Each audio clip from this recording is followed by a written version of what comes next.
Assalamualaikum warahmatullahi wabarakatuh. Perkenalkan, nama saya Aditya Pardana, NIM RP 1061111000038. Di sini saya akan mempresentasikan tentang paper mata kuliah metode data waktu hidup saya yang berjudul Analisis Survival Lama Waktu Sembuh Pasien COVID-19 di Kota Jember dengan dosen Pak Wahyu dan Bu Iis.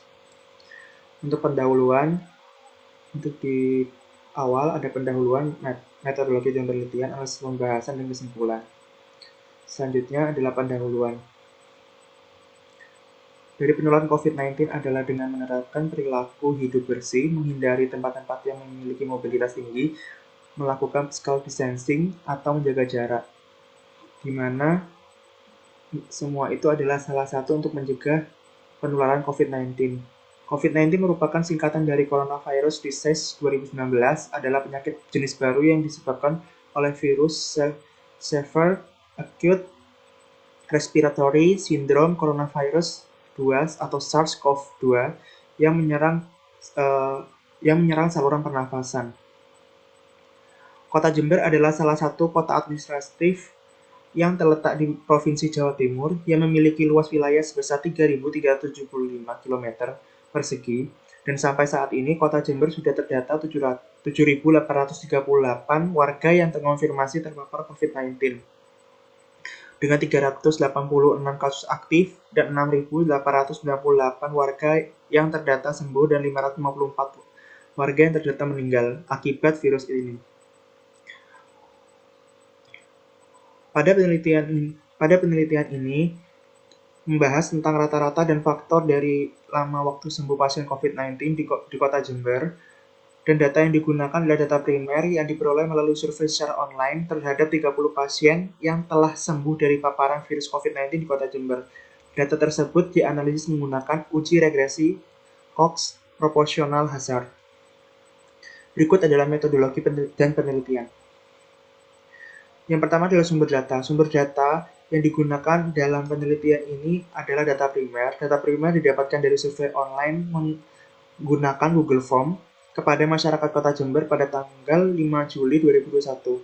Variabelnya sendiri adalah variabel lama waktu sembuh pasien, jenis kelamin, usia, kondisi pasien, lokasi isolasi, dan diagnosa utama dan komorbid. Komorbid sendiri adalah penyakit yang muncul bersamaan dengan terkonfirmasinya pasien karena terpapar oleh COVID-19 sendiri. Untuk langkah analisisnya sebagai berikut. Sebelumnya saya akan menjelaskan tentang variabel dari T, yaitu lama waktu sembuh pasien dengan skala data rasio dengan satuannya hari, X1 yaitu jenis kelamin, skala data nominal dengan kategori laki-laki dan perempuan, X2 adalah usia, skala data rasio dengan satuan tahun, X3 adalah kondisi pasien, skala datanya ordinal, yaitu adalah tanpa gejala, gejala ringan, dan gejala berat. Selanjutnya adalah X4, lokasi isolasi, skala data nominal, kategorinya adalah isolasi mandiri atau di rumah sakit atau tempat isolasi yang disediakan oleh pemerintah. X5-nya adalah diagnosa utama, yang berskala data nominal, COVID-19, dan pneumonia, dan diare akut. Kenapa saya memilih 3 kategori ini? Dikarenakan gejala COVID-19 itu mirip sekali dengan pneumonia dan diare akut. Lalu X6 adalah komorbid. Komorbid sendiri memiliki skala data nominal dengan kategori ya atau tidak. Langkah analisis pada penelitian ini sebagai berikut. Melakukan survei online kepada para pasien COVID-19 di Kota Jember, mendeskripsikan karakteristik data pasien COVID-19 di Kota Jember, melakukan estimasi parameter lama waktu sembuh pasien COVID-19 di Kota Jember. Selanjutnya melakukan analisis dengan menggunakan kurva Kaplan-Meier dan uji log-rank terhadap data waktu survival atau T pasien COVID-19 di Kota Jember. Melakukan pengujian regresi Cox Proportional Hazard pada pasien COVID-19 di Kota Jember. Melakukan pengujian parameter, menarik kesimpulan dan saran. Selanjutnya adalah analisis dan pembahasan. Pada analisis dan pembahasan terdapat tiga subbab, yaitu adalah karakteristik data variabel yang diduga berpengaruh, estimasi rata-rata lama waktu sembuh pasien COVID-19, regresi Cox Proportional Hazard. Yang pertama adalah karakteristik data variabel yang diduga berpengaruh. Yang pertama adalah untuk jenis kelamin sendiri. Untuk jenis kelamin menunjukkan bahwa jumlah keseluruhan data yaitu sebesar 30 data dengan jumlah pasien tertinggi ditunjukkan jenis kelamin perempuan sebesar 20 orang dengan persentase 67% dan jumlah pasien terendah ditunjukkan pada jenis kelamin laki-laki sebesar 10 orang dengan persentase sebesar 33% yang di total jumlahnya adalah 100% dan dijabarkan secara visual melalui pie chart sebagai berikut. Selanjutnya adalah karakteristik data variabel berpengaruh menggunakan PROSTEP. Pada tabel kondisi pasien, menunjukkan bahwa kondisi pasien berjenis kelamin laki-laki yang tanpa gejala sebanyak 2 orang, untuk yang bergejala ringan sebanyak 7 orang, dan bergejala berat 1 orang. Kondisi pasien berjenis kelamin perempuan yang tanpa gejala sebanyak 7 orang, untuk yang bergejala ringan sebanyak 11 orang, dan bergejala berat sebanyak 2 orang. Selanjutnya adalah tabel lokasi isolasi, di mana menunjukkan bahwa kondisi pasien yang memiliki jenis kelamin laki-laki melakukan isolasi mandiri sebanyak 6 orang dan melakukan isolasi di rumah sakit atau tempat isolasi yang disediakan oleh pemerintah sebanyak 4 orang. Begitu pula kondisi pasien yang berjenis kelamin perempuan, di mana yang melakukan isolasi secara mandiri terdapat 12 orang dan yang mengisolasi di rumah sakit atau tempat isolasi yang disediakan oleh pemerintah sebanyak 8 orang. Selanjutnya adalah diagnosa utama. Dari tabel diagnosa utama sendiri, kondisi pasien yang berjenis kelamin laki-laki yang mendapatkan diagnosa utama COVID-19 sebanyak 9 orang, untuk diagnosa utama diare akut sebanyak 1 orang, sedangkan kondisi pasien yang berjenis kelamin perempuan mendapatkan diagnosa utama COVID-19 sebanyak 17 orang, untuk pneumonia sebanyak 2 orang dan 1 orang didiagnosa untuk diare akut. Selanjutnya adalah tabel komorbid, di mana kondisi pasien berjenis kelamin laki-laki yang memiliki riwayat komorbid atau penyakit yang timbul bersama saat pasien dinyatakan terpapar virus COVID-19 sebanyak 1 orang dan 9 orang lainnya tidak memiliki riwayat komorbid. Sedangkan untuk yang berjenis kelamin perempuan sebanyak 20 orang pasien tidak memiliki riwayat komorbid. Selanjutnya adalah estimasi rata-rata lama waktu sembuh pasien COVID-19, di mana dijelaskan pada tabel berikut. Menunjukkan nilai Anderson-Darling yang paling kecil ditunjukkan oleh distribusi 3 parameter log logistik sebesar 0,942 sehingga rata-rata lama waktu sembuh pasien COVID-19 berdasarkan MPTF adalah sebesar 19,6814 atau 19 hari. Selanjutnya menghitung MTTF sesuai dengan jenis kelamin yang akan ditunjukkan pada tabel berikut.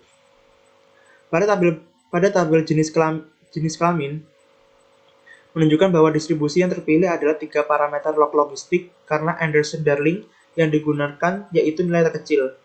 Sehingga dapat disimpulkan bahwa rata-rata lama waktu sembuh pasien COVID-19 berjenis kelamin laki-laki yaitu sebesar 20,80 atau 20 hari.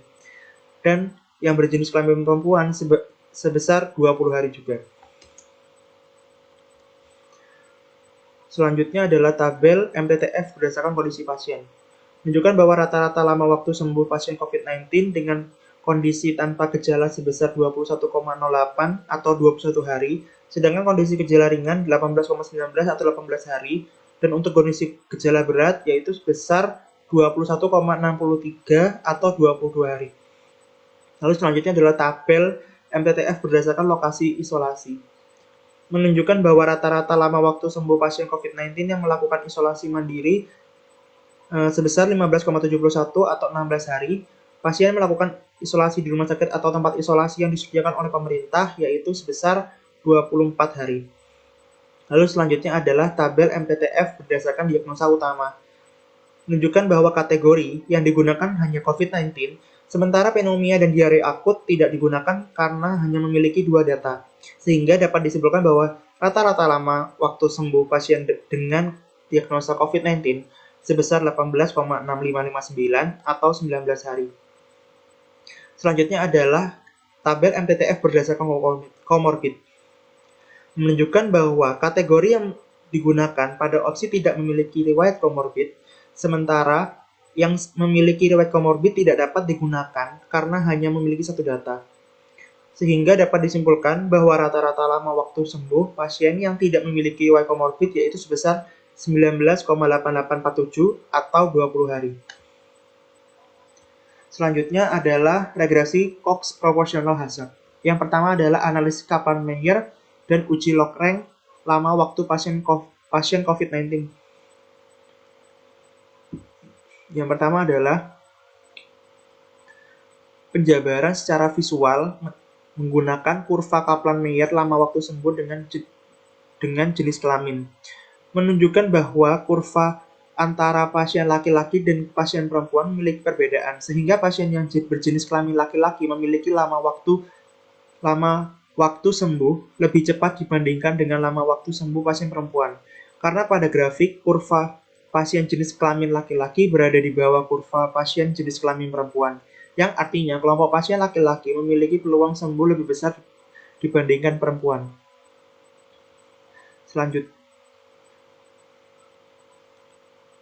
Selanjutnya adalah tabel uji log-rank lama waktu sembuh masing-masing variabel. Untuk hipotesisnya sendiri,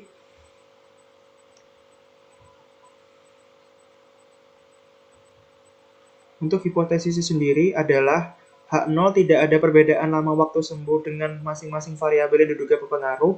H1 paling sedikit ada satu perbedaan lama waktu sembuh dengan masing-masing variabel yang diduga berpengaruh. Dengan taraf signifikan, alfa yang saya gunakan adalah 0,1 dengan daerah penolakan tolak H0 jika log rank sama dengan berbanding lurus dengan X kuadrat hitung lebih besar daripada X kuadrat tabel, atau p-value kurang dari alfa. Di mana pada tabel sendiri bahwa chi-square hitung pada variabel jenis kelamin, kondisi pasien, diagnosa utama, dan komorbid lebih besar daripada chi-square tabel dengan derajat bebas dan diperkuat oleh p-value lebih besar dari alfa sebesar 0,1, maka dapat diputuskan gagal tolak H0 yang artinya tidak ada perbedaan lama waktu sembuh dengan masing-masing variabel jenis kelamin, kondisi pasien, diagnosa utama, komorbid yang diduga dipengaruhi. Chi-square hitung pada variabel lokasi isolasi sebesar 2,933 lebih besar daripada chi-square tabel sebesar 4,0605 dengan derajat bebas sebesar 1 yang diperkuat dengan p-value-nya sebesar 0,087 yang dimana lebih kecil daripada alfa yang ditulis sebesar 0,1. Maka dapat diputuskan tolak H0 yang artinya ada suatu perbedaan antara lama waktu sembuh pasien yang melakukan isolasi mandiri dan melakukan isolasi di rumah sakit atau tempat isolasi yang disediakan oleh pemerintah. Selanjutnya adalah pemodelan regresi Cox Proportional Hazard. Yang dijelaskan pada tabel pemodelan parameter regresi Cox, yaitu adalah tabel menunjukkan bahwa model awal yang dipilih pada regresi Cox adalah sebagai berikut. Di mana model tersebut menunjukkan bahwa pasien dengan jenis kelamin laki-laki memiliki lama waktu sembuh lebih cepat sebesar 1,570 hari dibandingkan dengan lama waktu sembuh pasien perempuan. Untuk pasien dengan variabel usia memiliki waktu sembuh sebesar 3,538 hari. Untuk kondisi pasien bergejala ringan memiliki lama waktu sembuh sebesar 7,096 hari, sedangkan lama waktu sembuh pasien dengan kondisi gejala berat memiliki lama waktu sembuh 2,846 hari. Untuk lokasi isolasi mandiri memiliki lama waktu sembuh sebesar 0,113 kali lebih cepat dibandingkan dengan pasien yang melakukan isolasi di rumah sakit atau tempat isolasi yang disediakan oleh pemerintah. Untuk pasien yang didiagnosa utama COVID-19 memiliki lama waktu sembuh sebesar 0,172 hari, sedangkan dengan pasien yang memiliki diagnosa utama diare akut memiliki lama waktu sembuh sebesar 0,183 hari, dan pasien yang tidak memiliki komorbid memiliki lama waktu sebesar 1,051 kali lebih cepat dibandingkan pasien yang memiliki komorbid.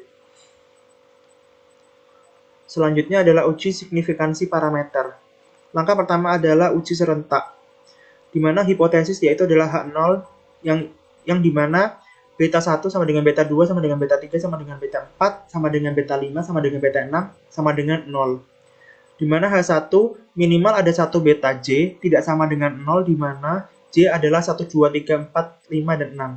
Taraf signifikan alfa sama dengan 0,1 dengan daerah penolakan tolak H0 jika X kuadrat hitung lebih besar daripada X kuadrat tabel atau p-value kurang dari alfa.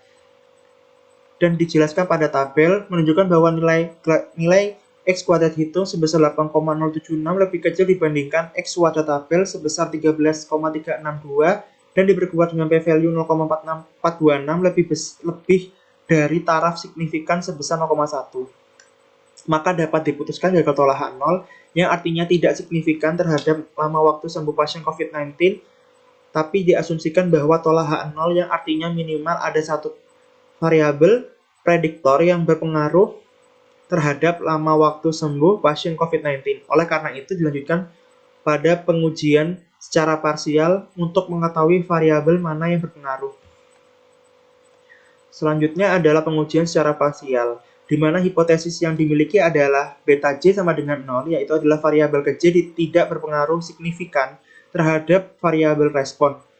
Dengan H1-nya adalah beta J tidak sama dengan 0, di mana J sama dengan 1, 2, 3, 4, 5, dan 6, yaitu adalah variabel ke J berpengaruh signifikan terhadap variabel respon. Dengan taraf signifikan alfa sama dengan 0,1 dengan daerah penolakan tolak H0 jika W lebih besar daripada Z tabel atau p-value kurang dari sama dengan alfa. Dan dijelaskan pada tabel parsial dengan uji Wald. Dijelaskan bahwa variabel lokasi isolasi memiliki nilai uji Wald lebih besar daripada Z tabel sebesar 1,645 dapat diputuskan tolak H0, yang artinya variabel lokasi isolasi berpengaruh signifikan terhadap variabel waktu sembuh pasien COVID-19. Sedangkan pada variabel jenis kelamin, usia, kondisi pasien, diagnosa utama, dan komorbid memiliki nilai uji Wald yang masing-masing lebih kecil dari Z tabel dan diperkuat dengan p-value yang masing-masing lebih besar dari alfa, dan maka diputuskan gagal tolak H0 yang artinya adalah variabel jenis kelamin, usia, kondisi pasien, diagnosa utama, dan komorbid tidak berpengaruh signifikan terhadap variabel lama waktu sembuh pasien COVID-19. Oleh karena itu dilakukan pemodelan ulang dengan menggunakan variabel yang signifikan saja dengan hasil estimasi parameter sebagai berikut.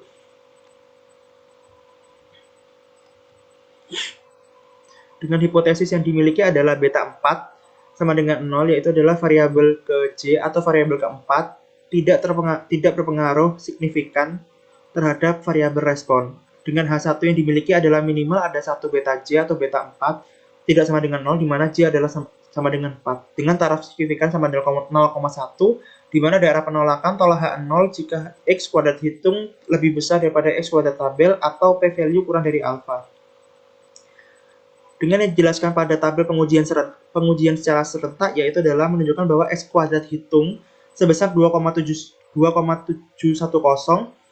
lebih besar dibandingkan X kuadrat tabel sebesar 2706 dan diperkuat dengan p-value sebesar 0,009 kurang dari taraf signifikan sebesar 0,1 dapat diputuskan tolak H0, yang artinya bahwa minimal ada satu variabel prediktor yang berpengaruh signifikan terhadap lama waktu sembuh pasien COVID-19.